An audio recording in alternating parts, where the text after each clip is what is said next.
Πάμε τώρα λοιπόν στη Λάρισα να συναντήσουμε τη Μάνια Γκουσιάρη. Εκεί υπάρχει ένα επιμορφωτικό πρόγραμμα που βρίσκεται σε εξέλιξη από το Δήμο της πόλης για τους αγρότες. Και ο τίτλος του είναι «Γίνε παραγωγός». Μάνια, καλημέρα. Καλημέρα. Έχετε ήλιο σήμερα. Εμείς εδώ πνιγήκαμε στη βροχή. Ξυπνήσαμε με ήλιο, αλλά κοιμηθήκαμε με πάρα πολύ βροχή κι εμείς. Ωραίος λοιπόν ο καιρός σήμερα μας βοηθάει και για το θέμα μας. Γίνε παραγωγός λοιπόν ονομάζεται το επιμορφωτικό αυτό πρόγραμμα, το οποίο είναι επιδοτούμενο από το ΕΣΠΑ και το οποίο απευθύνεται σε κοινωνικά ευάλωτες ομάδες. Μάνια, αυτό είναι το πρόγραμμα το γνωστό που έχει ανακοινωθεί εδώ και κάποιους μήνες από το Υπουργείο Γεωργίας ή είναι του Δήμου? Όχι, είναι πρόγραμμα του Υπουργείου Εργασίας, επιδοτείται από το ΕΣΠΑ και οι φορείς υλοποίησης είναι πολλοί. Είναι ο Δήμος, είναι η Περιφέρεια, είναι οι ιδιωτικοί φορείς που όλοι μαζί θα προσπαθήσουν να μάθουν σε νέους ανθρώπους πώς να καλλιεργούν τη γη και σε ανθρώπους που δεν έχουν και καμία επαφή με το χώρο αυτό, πώς θα μάθουν να καλλιεργούν σωστά, σύμφωνα με ευρωπαϊκά πρότυπα και πώς θα μάθουν να γίνουν και καλοί επιχειρηματίες, όχι μόνο να φτιάχνουν τα προϊόντα τους αλλά και να τα διαθέτουν στην αγορά. Η Βάση Αναστασοπούλου είναι η συντονίστρια του προγράμματος αυτού, του έργου αυτού και θα μας πει καταρχήν πόσο μεγάλη ήταν η ανταπόκριση, γιατί ήταν μεγάλη και ποιοι είναι οι δικαιούχοι. Ναι, γεια σας. Πραγματικά υπήρξε πάρα πολύ μεγάλη ανταπόκριση από τον τοπικό πληθυσμό, από τους ανθρώπους που ανήκουν σε ευάλωτες κοινωνικά ομάδες του Δήμου Λαρισαίων και του Δήμου Κιλελέρ. Μέχρι στιγμής έχουμε δεχτεί πάνω από 100 αιτήσεις. Είναι πολύ σημαντικό ότι είναι μεγάλος ο αριθμός των αιτήσεων. Είναι σημαντικό. Βεβαίως, είναι πολύ σημαντικό. Η τελική ωφελούμενη βέβαια θα είναι 80 σύμφωνα με το πρόγραμμα και θα πρέπει να είναι άνεργοι οι οποίοι επιθυμούν να ανοίξουν τη δική τους αγροτική επιχείρηση. Μέσα από τις δράσεις του προγράμματος. Για πέστε μας τώρα, θα ρωτάει ο κόσμος, υπάρχει ανταπόκριση και ποιο είναι το προφίλ κάποιου που έρχεται εκεί πέρα και ρωτάει και θέλει να επιμορφωθεί για να γίνει αγρότης? Υπάρχει πάρα πολύ μεγάλη ανταπόκριση.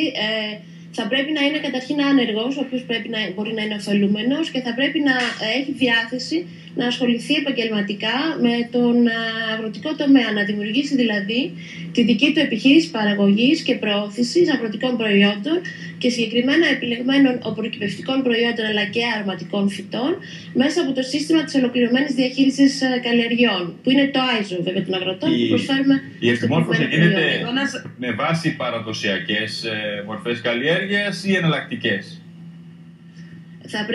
Θα ασχοληθούν, καταρχήν θα επιμορφωθούν και θεωρητικά και πρακτικά στο πώς θα κάνουν αυτή τη δουλειά. Γι' αυτό το σκοπό άλλωστε παραχωρήθηκε και από τους Δήμους Λαρισαίων και του Δήμου Κιλελέ η λαχανόκηπη που βλέπετε. Βρισκόμαστε τώρα στο λαχανόκηπη του Δήμου Λαρισαίων, όπου με τη βοήθεια γεωπόνων θα μάθουν ακριβώς όλη τη διάρκεια της παραγωγικής διαδικασίας και πώς θα πρέπει να εφαρμόζουν τις αρχές της ολοκληρωμένης διαχείρισης, ώστε να προσφέρουν στον κόσμο πιστοποιημένα και αγνά προϊόντα. Γι' αυτό θα μας μιλήσει ο Ντίνος ο Μπλιάτσος, ο οποίος είναι γεωπόνος και θα αναλάβει μαζί με τους συνεργάτες του να επιμορφώσει τους νέους ανθρώπους που θα ασχοληθούν με την αγροτική παραγωγή και θα γίνουν παραγωγοί οι ίδιοι. Μιλάμε για ολοκληρωμένη διαχείριση, για το ISO. Ασφαλή προϊόντα. Μιλάμε για ασφαλή προϊόντα, αλλά θα ήθελα να απαντήσω στην ερώτηση που έγινε αν μιλάμε για εναλλακτικές καλλιέργειες ή παραδοσιακές.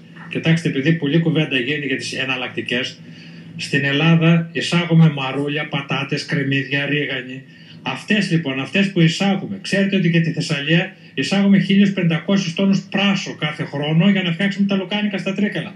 Λοιπόν, εδώ αυτοί που θα ασχοληθούν με το πρόγραμμα, αλλά και όλοι οι άλλοι και οι νέοι αγρότες, τους οδηγούμε να καλλιεργήσουν ασφαλή προϊόντα, αυτά τα προϊόντα που έχουμε ανάγκη και εισάγουμε. Εισάγουμε πατάτες, εισάγουμε κρεμμύδια. Και τα οποία πολύ εύκολα και με πολύ μεγάλη ασφάλεια μπορούμε να τα καλλιεργήσουμε εδώ. Και με μικρό κλήρο.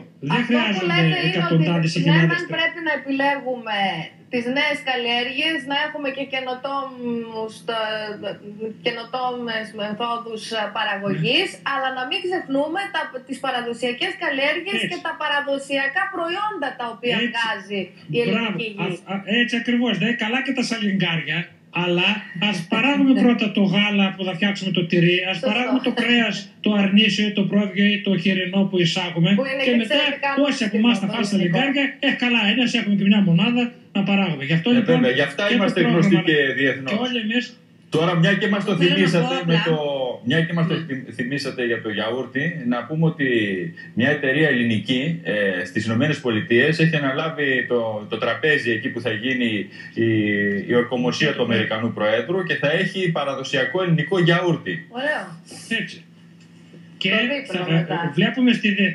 βλέπουμε στη διεθνή αγορά πλέον, τώρα που θα μάθει ο κόσμος να τρώει ελληνικό γιαούρτι, να παράγουν και άλλες χώρες γιαούρτι σαν της Ελλάδος. Μέχρι πότε είναι ανοιχτή η διαδικασία των αιτήσεων?